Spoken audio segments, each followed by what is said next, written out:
And welcome back, Nats fans, to another episode of the DoDcast Postgame show here on a 1 a.m. early morning on a Saturday about Friday's game. I'm District on Deck co-editor Ricky Keeler as the Nationals somehow get this win over the San Diego Padres 7-1. And I'm going to start off by giving a nice round of applause to the bullpen. Max Scherzer on a DL with left neck inflammation. We'll have more on that as the night goes on, or as the morning goes on. But Matt Grace, Joe Blanton, Matt Albers, Sean Kelly gave up a home run, but he did get some outs too. Sammy Solis, Oliver Perez, everybody did a great job tonight. The Nats got some help from their offense. Their defense was great. Michael Taylor made some outstanding catches. Andrew Stevenson helped out in right field. And it just shows you basically the strength of this ball club, because you've got so much depth and everybody contributing in different spots. And that's why this team is 26 games over 500. They've had so many injuries on this team, and just everybody makes plays different nights. It's incredible. We got a lot to get into, of course, and Matt Grace doesn't get the win, but I thought filling in for Max Scherzer, he did an excellent job. The win officially goes to Joe Blanton, which we'll get into the totals in a second. But if you're still up with us, stay up with us for a little while longer here in the chat on the YouTube page, or send us a tweet on Twitter at District on Deck, at Rick555. Drew's lurking around the chat in case we have some Dusty Baker or Max Scherzer quotes to share with you. See if Max does talk to the media tonight or waits till tomorrow. So let's go to the totals first. Nationals with 7 runs, 9 hits, no errors. Padres 1 run, 4 hits, 3 errors. So the Asuaje single in the 9th saved them from having as many errors as hits. Dusty Coleman had a throwing error in the right field. Austin Hedges had a throwing error in the center field on a stolen base attempt. Emmanuel Margot got an error, I think, ruled on the De Aza fly ball that hit his glove that scored Stevenson in the 7th inning. The win goes, I said, to Joe Blanton, who threw a scoreless 6th inning of relief. Walked 1, didn't strike out anybody, but hey, get a win out of it. 15 pitches, 10 strikes. Luis Perdomo took the loss for San Diego. 6 innings, 5 runs, 3 of them earned on 6 hits. Struck out 5 and walked 3. And Perdomo actually wasn't bad in this game. I mean, up until the 7th inning, he was in sort of cruise control after the 2nd. So that line is going to look a little bit uglier, but I think if you're a Padres fan, I don't think you're that unhappy with Perdomo. The defense really let him down big time in this one. As far as your offensive standouts, Howie Kendrick started off with right out of the gate, first pitch home run, his 5th in as a National, and he's been everything as better than advertised, to be honest. I mean, we all knew he was a professional hitter, but he's been doing everything out of the leadoff spot and hitting home runs. He's driven in 8 RBIs over the last 5 games. He's really been one of the key pieces of this offense this week, which has struggled at times, but kind of got out of their runners in scoring position funk tonight. They're 1 for 21 coming in, and they finished 3 for 7 in those situations in this one. Other people at RBIs, Daniel Murphy picked up a huge single in the 9th inning. That's got to help his confidence a little bit. Anthony Rendon with a sac fly, which nearly didn't turn to a sac fly because Murphy almost got thrown out before Defo scored. Adam Lynn picked up an RBI single in a big runners in scoring position spot. And Matt Wieters had it. Well, he doesn't have an RBI, but we'll get into him in a little bit. But I think the story is, before we get into the injury to Max Scherzer, Matt Grace it was told to the media about an hour and a half before the game Matt Grace would get the start. And you wonder what to expect. Grace hadn't thrown more than 2 2/3 innings in a game this year, hadn't thrown more than about 52 pitches, I think it was. And he was great. 4 1/3, 2 hits, 1 strikeout, 1 walk, 52 pitches, 32 strikes. The inning San Diego had a chance really to get on the board was the 4th. Asuaje picked up the base hit, then a walk to Jose Perella. And then Yangervis Solarte. Solarte had a lot of bad luck tonight. I think he missed a home run twice. And then he grounds in the 4th inning to the 5-4-3 double play. And then Myers lines out to Stevenson, who makes a great catch in the gap in right center. And that was really Grace's only problem inning. He did a nice job pitching to contact. Nobody really hit the ball hard outside of Solarte in the 2nd. And the nice play by Stevenson on the ball hitting the gap by Myers. Besides that, really nothing was hit in a dangerous spot against him. And that's all you have to do as a spot starters. You got to go out there and do the job. And now I don't know if the Nats will make a second move regarding Matt Grace. He won't be available for the next couple of days, I'm sure, for throwing 52 pitches. But for a team that lacks a true long man, he has filled in tremendously at times for this team. I mean, he keeps you in the game more often than not. After the Kendrick home run, you have the second inning, and I thought, really what defines this team, you look at Matt Wieters. We all like to rag on Matt Wieters. He does a bad job sometimes. In the second inning, hits a ground ball to second, does a nice job beating the double play throw. And you're wondering, okay, we rarely ever see Matt Wieters beat out a double play. So the hustle was great to see. It's odd, but you like it. Then Michael Taylor, it's a ground ball into the hole. Dusty Coleman fields it, throws the ball away in the right field, and Matt Wieters scores all the way from first base. It was unbelievable. You're wondering, this has been a topsy-turvy kind of stretch for the Nats where 13 players are on the disabled list and other guys are stepping up. Now you got Matt Wieters trying to be like Trey Turner hustling around first base from first to home. But it's just been that kind of season for the Nationals so far. Different guys stepping up at different times. After Grace got out of the game, of course, Sean Kelly came back, and he was activated for Ryan Madsen yesterday. And what do you know? It's 2017, so Sean Kelly's got to give up a home run. Gives up one to Dusty Coleman, of all people. Cuts the lead at 2-1. Kelly did have a strikeout, but he's going to have 10 home runs this year. And as Drew talked about last night in the postgame show, if Sean Kelly's going to keep giving up home runs, he's not going to pitch on this postseason roster at all. I mean, the Nats have so much talent in the bullpen right now with everybody contributing.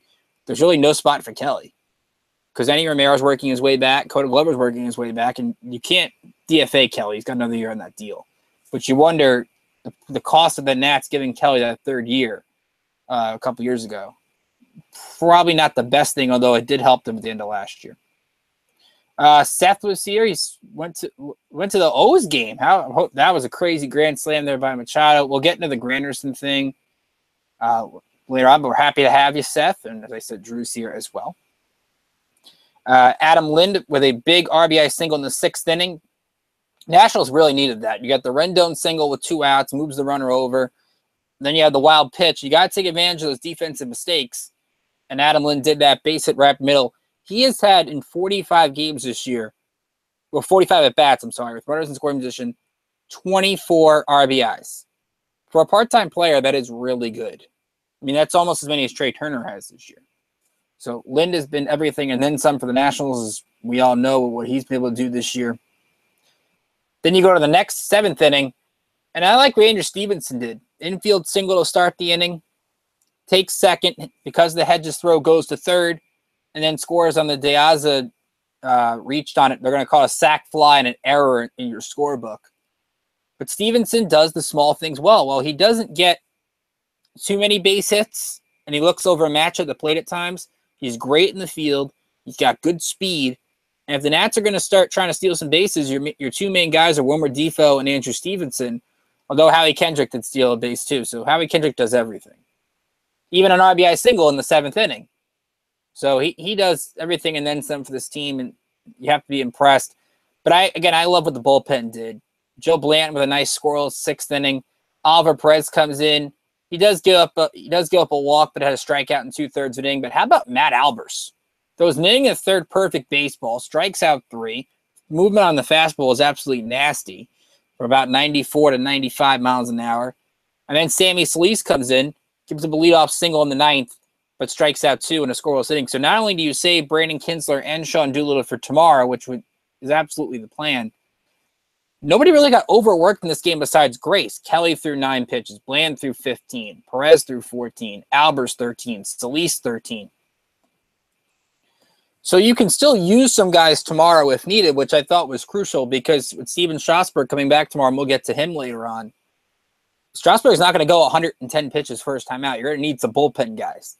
So the fact that some of those players are available and you also have some guys for Sunday too. Remember, they get a day off Monday, so at least they get a break. Who knows if they decide to call somebody up just to help out for the next couple of days while they pick a starter for Scherzer in that Houston series. So we'll keep an eye on that as well.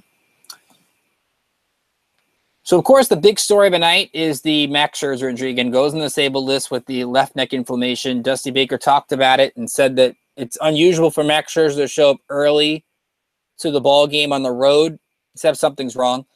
Of course, remember, he had to miss a start with the neck in Miami.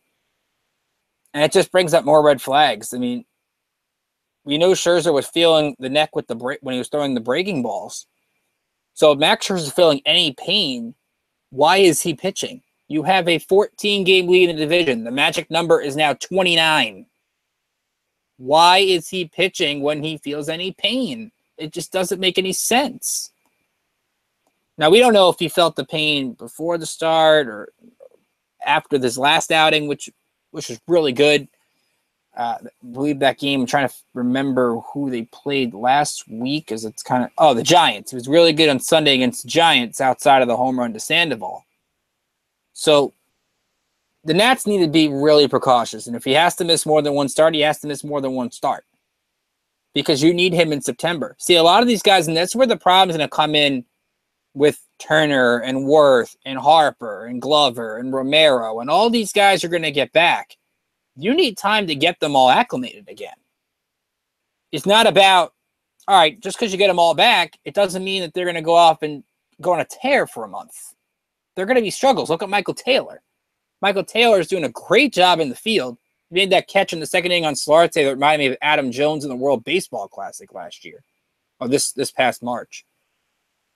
But you can tell his timing's off. And to be honest, if Bryce Harper was not hurt, Michael Taylor would probably still be on the tail end of a rehab assignment. So his timing is still not good. But it'll develop. His defense has been great. I mean, every time the Padres hit a ball into the gap or hit a ball in the center, Taylor's right there. And that's what makes him so fun to watch, is because he gets to everything. Stevenson gets to everything. Those two make up for whenever you throw Howie Kendrick or Adam Lind in left field. And to be honest, Kendrick and Lynn really haven't done anything to lose you a game in left field. And that's really the goal with those two guys. So if Taylor and Stevenson are going to save you games with their defense, you put them in the lineup.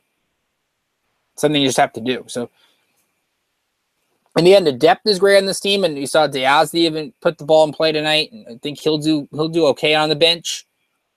But you can't just expect, like I said, all these guys to come back in full swing. So Max Scherzer takes a couple of weeks off, he takes a couple of weeks off. Look, they don't need Max Scherzer right now. They need Max Scherzer on October 5th when they're trying to win a first-round series. Or you need him in mid-September, get him 4 or 5 starts and get him in the swing of things.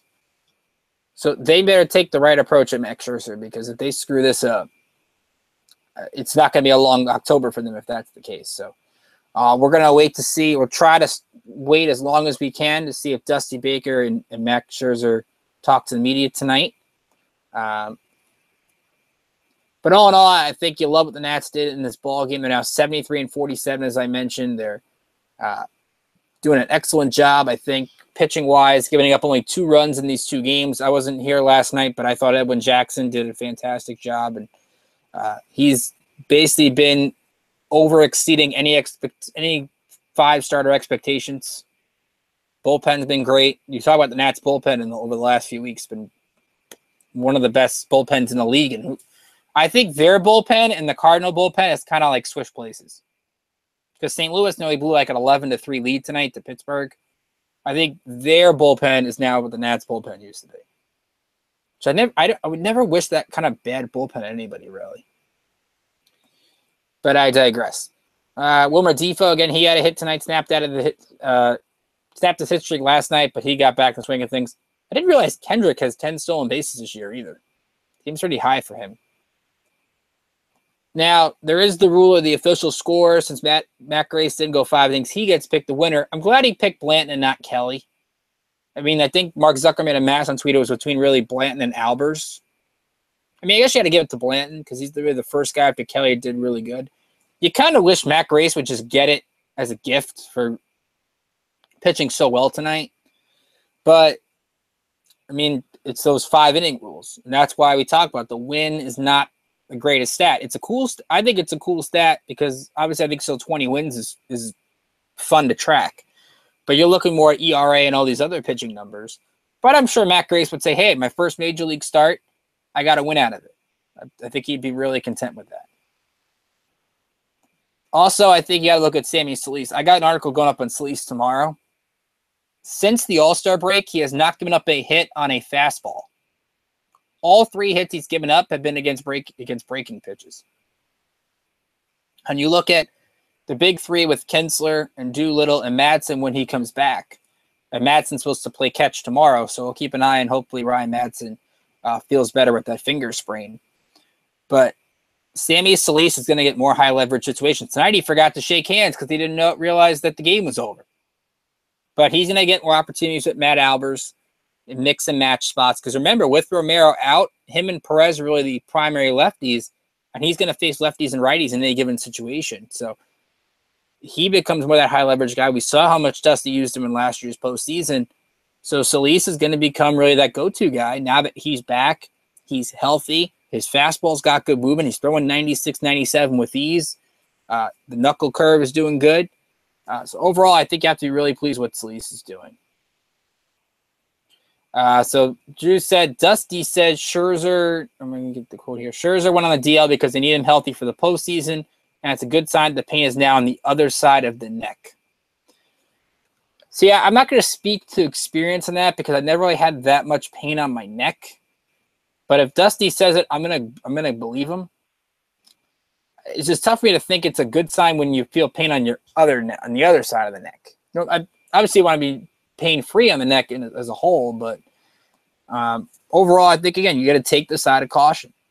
If Max Scherzer feels any pain, he needs to sit, and they'll find a way to make do. Whether it be AJ Cole, whether it be Eric Fetty coming up for a little bit. Fetty has only pitched once, by the way, since going out of Syracuse, so he can still pitch a little bit despite the innings limits if there are any, which there probably is.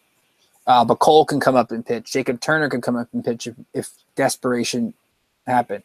You still have Austin Voth on the 40, although he struggled this year, and he's at Double-A. But again, if you really needed somebody to start, and I think you even saw it tonight, if you need a game where Matt Grace has to go 3-4 innings, then he'll start.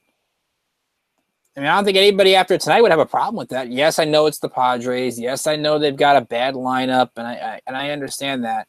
But like FP was saying on the broadcast, you've got to get outs. Doesn't matter who you're facing. So the fact that Grace was so good at getting outs, I thought was a huge positive for this team that they can carry with them going forward. So in the end, I think we'll see if I don't know if Max will comment tonight. I think it's one of those things again. Our time difference is 3 hours different. Maybe he will, maybe he won't. But I think overall a good thing. He's on the DL. I don't want to see a timetable, though. Can they stop giving out the timetables for these injuries? That's all. Because then they tell you one thing, and then he's out 3 weeks, and just leave the timetables alone. A couple of big news items we want to get to before we talk about the scores is Seth is at the Orioles game tonight. Manny Machado had a heck of a game. 3 home runs, a walk-off grand slam as the Orioles defeated the Angels 9-7. They're only 2 games back of the Angels for that second wild card. So Baltimore very much in the race. And Curtis Granderson got traded to the Dodgers tonight, and everybody's wondering why in the world do the Dodgers need Curtis Granderson? They got 86 wins after tonight against Detroit. Andre Ethier is on a rehab assignment right now. There's just really no need. But, hey, the Dodgers have an embarrassment of riches, and that's what makes them a World Series or bust team. Sure would have looked good in a Curly W uniform, Curtis Granderson, and he's been a thorn in that side for a while. So if the Nationals do have that epic NLCS matchup with the Dodgers down the road, Granderson's going to be somebody I'm sure Dave Roberts pulls out there early and often off the bench because he's going to be a good veteran leader on that team. And you wonder what the Mets are doing because they give away Neil Walker for nothing, player name later, or cash considerations. They give away Jay Bruce for a prospect just so that Cleveland eats the money. And now they give away Granderson. They're not getting anything back. I mean, the Mets, I think, really the ones they got 3 relievers for Reed. They got a relief pitcher for Duda, and that was really about it. I mean, it shows you where the Mets are focused on winning next year. They're not trying to totally rebuild their farm system. So you have to wonder what Sandy's doing. And if you're a Mets fan, you have to hope they're putting the money in the team that they're getting back. But it's definitely interesting to see Grant. I don't think anybody thought Granderson was going to L.A. So that's really a surprise trade. And it happened actually about a half hour ago. Let's look around the rest of the division. Speaking of the Mets, they had a 2-hour rain delay to start of the game tonight, and they lost to the Marlins 3-1. JT Realmuto with a 2-run homer in the second against Chris Flexen. Justin Nicolino got the win. 1 run on 6 hits over 5 innings. Giancarlo Stanton 0 for 2 with 2 walks tonight, so he did not hit a home run. The Braves lost to Cincinnati by a final score of 5-3. R.A. Dickey took the loss in this game. Matt Adams, a home run, his 17th of the season. I think they're getting Matt Kemp back soon for that offense. And then for the Reds, Adam Duvall, his 29th of the season. And Eugenio Suarez. Suarez really underrated at third base. He's up 21 home runs now this year. And Romano got the win for Cincinnati, 1 run over 7 innings. Phillies were out in San Francisco against the Giants. They lost 10-2. Zach Eflin got roughed up. 6 runs, 7 hits over 5 innings, struck out 2 and walked 2. Matt Moore, 7 1/3, 2 runs, 2 hits. He built off that good outing against Scherzer in the doubleheader on Sunday. Phillies managed just only 4 hits. Freddie Galvis had a couple of RBIs. And in the district, well, let's sip the district on deck bowl for a second. Cubs did win 7-4, but they did put John Lester on the DL. And the Cardinals, they said, come back to beat the Pirates. Well, they didn't come back, but they held on to win 11-10. But Adam Wainwright is on the DL. A lot of injuries around top pitchers lately. Milwaukee lost to Colorado, so they dropped a little bit in the standings. St. Louis, by the way, now 4 behind Arizona in the wild card. But they're right there with the Cubs in the Central. And with all these injuries to Chicago, you have to wonder if they're going to be able to hold on and win that division. And then the district on deck bowl. Ron's team got the better end of the last one, and right now Ron's team got the better of the Yankees tonight, 9-6. Yankees had a 6-3 lead in the 7th, and then Boston scored 4 runs in the bottom of the inning. A Mitch Moreland 2-run single, the difference. More bad outings for Oldest Chapman. But Gary Sanchez hit a couple nice home runs. Rafael Devers, I'm telling you, this kid does a great job at third base for the Red Sox. So Ron's got edge number 1 on the district on deck bowl, and he's got Chris Sale going tomorrow. So that's not good for my good Yankees' chances in the district on deck bowl. Let's go around the minor leagues, see what's going on, and hopefully see if we got any more news before we wrap it up here, at least on the Scherzer front. Let's start in AAA here at the Syracuse Chiefs, taking on they were taking on Indianapolis tonight, and they got a lot of support from their offense. Irving Falou was the star of this one. He hit 2 home runs. He's up to 9 this year. Matt Skoll, his 8th of the season. The Chiefs won 11-5. They scored 5 runs in the first inning and did not look back. John Sims gets his first AAA win. 6 innings, 4 runs, 5 hits. Struck out 2, walked 3. And how about Austin Adams? 2 innings, 1 hit, struck out 4 out of the bullpen. He's had, I think, 16 strikeouts over his last 5. So he's done a nice job since going back down after that rough Major League debut. Harrisburg taking on Trenton, and the Senators won 5-1. How about the job catcher Roddy Reed has done? He went 3 for 4 with a home run and 2 RBIs. He's now got 5 home runs in his last 6 games. And he's been red hot this month. So keep an eye on Reed. Remember, Pedro Severino is the Nats catching prospect everybody talks about, but Roddy Reed kind of slipping in and having a nice season. He's also on the 40-man. Victor Robles 2 for 3 with a couple of doubles tonight. And Workin Estevez gets the win. 6 innings, 1 hit, 4 walks, and 2 strikeouts against a really good Trenton team that's 80-43. So a good job for Workin Estevez tonight. He walks a lot of guys, but he's not been terrible with the Senators. He's now 4-1. Potomac got roughed up by Winston-Salem. That's the White Sox affiliate, 14-6. Overall, Tyler Beckwith with a home run, his first in high A. Daniel Johnson, a home run, his 4th in Potomac, and he's hitting the ball well there. 2 RBIs for Jack Sundberg, but a rough night in the mound for Taylor Golobo. 7 earned runs and 11 hits for 4 2/3 in the loss. Hagerstown rallied to beat Kannapolis 5-4. A.J. Bogucki got the win in relief of James Bork. Bogucki went 2 1/3, 3 strikeouts, 2 walks. Aldrin Corridor, a couple RBIs. Carter Keeboom had a pair of doubles and an RBI. And Toledo Augustine, 3 for 4 with a home run, 2 ribbies, finished a triple shy of the cycle. Some promotion news around the minors. Jake Knoll got promoted to Potomac to play second base, and Brandon Maggetto, who was on a 10-game hitting streak in Auburn, got promoted to Hagerstown. He extended that hit streak to 11 tonight. Speaking of Auburn, they beat Williamsport 11-3. Nick Raquet got the win. 5 innings, 3 runs, 7 hits. He struck out 2. He's now 2-2 with Auburn with an ERA of 2.97. That's a 3rd-round pick in this past June's draft. Jake Cousins and Alex Troop gave up 2 hits over the final 4 innings, and Auburn scored 7 in the first and did not look back either. The big story, Juan Pascal, 3 RBIs. The shortstop, he had the most of anybody on the team. But Cameron Iste is 20th of the year, and Omar Mareglito and Joshua Ramirez added to 13. Jainer Baez, his 15th RBI of the season. Finally, the GCL Nats, they beat the GCL Cardinals by a final score of 9-3. They used 6 runs in the 4th inning to help their cause. Home run for Jackson Kramer, his 2nd of the season. Yasso Antuna added 2 more hits and 2 more RBIs. Luis Garcia, 2 for 4 as well with a triple and an RBI. Those 2 guys really the key middle infield pieces you want to watch going forward in the minor league system. Malvin Pena got the win, 2 runs, 7 hits, struck out 5 over 5 innings. So that's what you look around the minors, and we'll keep an eye on. The Nats did not make a corresponding move for Scherzer, and actually here's Dan Coco. Talked to Scherzer. He said Scherzer not concerned about his status long term. Same thing he dealt with last time. Fully expects to be good to start next Friday, which is against the New York Mets. Again, I think it's a smart strategy. Drew added that Scherzer said he forgot to do his neck strengthening exercises the last few days, just locked up on him again, knows how to proceed from here. So you can't forget to do your neck exercises. Very important. I also think it kind of takes some of the pressure off Scherzer too. And you might say, okay, what pressure does Max Scherzer actually have?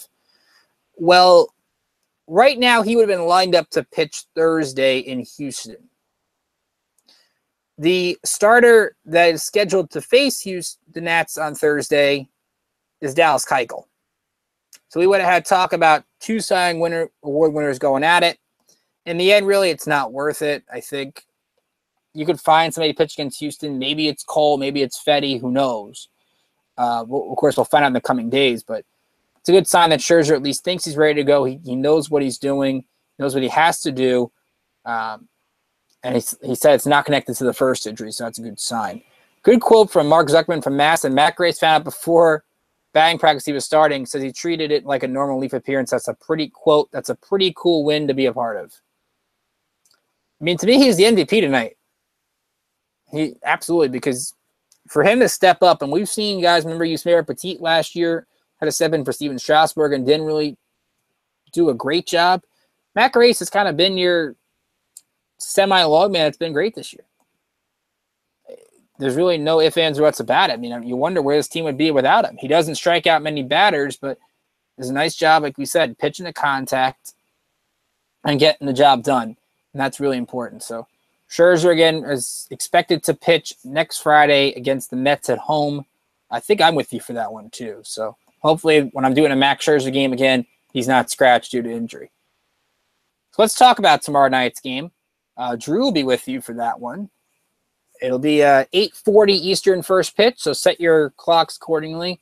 Get your caffeine ready, maybe too. Drew's up all the time, so Drew's filling in tonight, filling in with all the nice notes on the injuries and all the quotes. So I'm sure Drew's gonna have a lot of energy for tomorrow anyway. Steven Strasburg gets the start for the Nats back in San Diego, 10-3 with a 3.25 ERA against Travis Wood for the Padres. Wood 2-4 with a 6.46. You might recall Wood was traded from Kansas City to San Diego in the Brandon Maurer, Matt Schramm deal.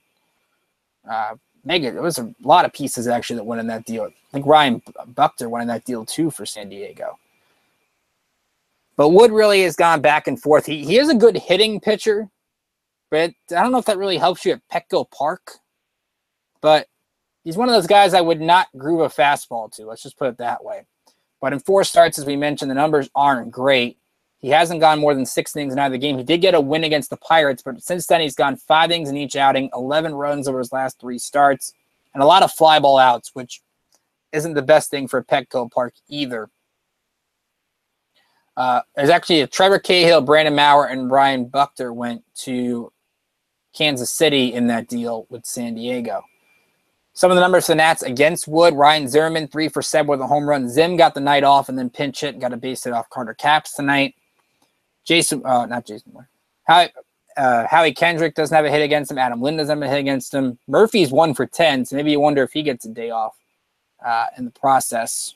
So those are your numbers against Travis Wood for the Nats. As for Steven Strasburg, I mean, all eyes are going to be on him, and I'm not sure how much you can expect him to pitch tomorrow. Like I said earlier, I'm not expecting him to throw 110 pitches after being on the DL with that elbow issue. He did throw about 60-plus pitches for Potomac on Monday. Got an extra couple of pitches in the bullpen, so about 75. So my guess, you might see 90, but I don't think I would go past that. Frankly, the Nationals offense should do well enough against Wood. I don't think they'll need Strasburg to go past that. Of course, he gets the pitch back home, which I think is always a good thing for him. Some of the numbers for the Padres against Strasburg, they aren't very good. Hedges 0 for 3. Solarte's 1 for 8. Renfro's 1 for 3. I remember Strasburg against San Diego back in May had one of the best outings of his career. 7 innings, 3 hits, and struck out 15. So that's what made everybody excited when Max Scherzer was going to throw tonight, because he had one of his best outings in San Diego, and obviously that did not happen. But both those guys have done a fantastic job. Seth, I was wondering that too. Why Granderson to L.A.? I thought he fit with the Nats, but you can also understand why Sandy Alderson would not want to deal Granderson in the Nationals. They don't want to help them win a championship. And it's understandable. I think if you were on the opposite side, you would think that too. I just don't know where he fits with LA. It really is the problem. But I think he'll help. I mean, I've watched him in New York. I'm from New York, so I've seen him a lot with the Mets. I've seen him with the Yankees. He's a great veteran leader. He can hit you a home run off the bench you need it. I think he's going to be a good fit for them, regardless of how they use him. And you see Drew's helping out. Any updates on Turner, Worth, Goodwin, Eaton, or anybody else? Adam Eaton, Seth was talking with the media the other day, which we found kind of odd, but he's been, as Drew told you, doing some jogging, doing some hitting. I don't expect him back this year. I mean, if anything, maybe he pulls a Kyle Schwarber and comes back for the World Series if the Nats get there, but I'm not expecting it. I think it's unfair to expect that. Jason Worth and Trey Turner are in West Palm Beach, still rehabbing. Brian Goodwin is still rehabbing, I think, with the team. Bryce Harper's with the team.